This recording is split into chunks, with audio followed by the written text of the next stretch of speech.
Ah, vous êtes là? Ah, bah ça tombe bien. Je vais vous montrer le crayon sur lequel je travaille actuellement. Bon, alors, c'est donc le crayonné sur lequel je travaille actuellement.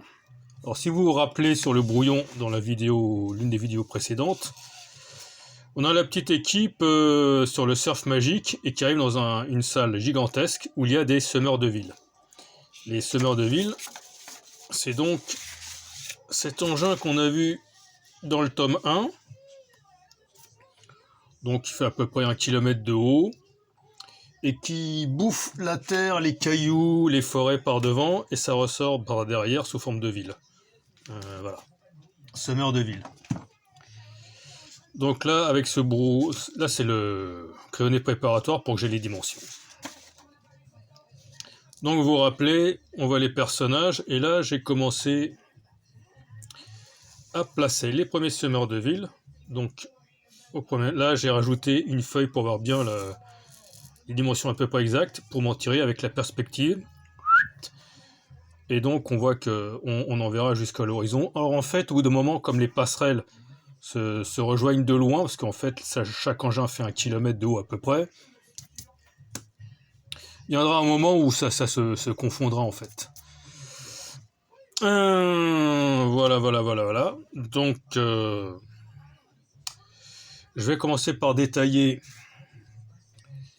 toutes les zones où il y a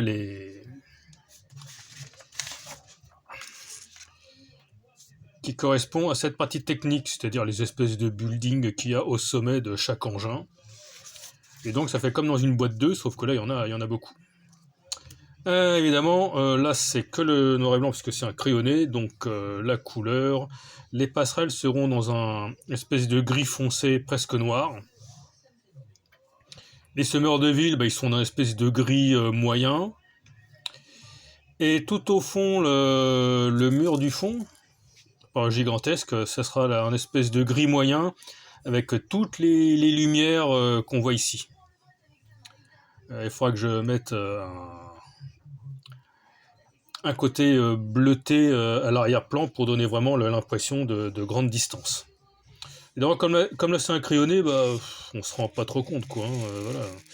Mais je vous tiendrai au courant parce qu'il me reste encore 2 crayonnés à faire avant que je puisse commencer à boucler, commencer la colorisation. Parce qu'en fait, le tome 2 sera divisé en 2 plus petits pour que ce soit moins long à produire.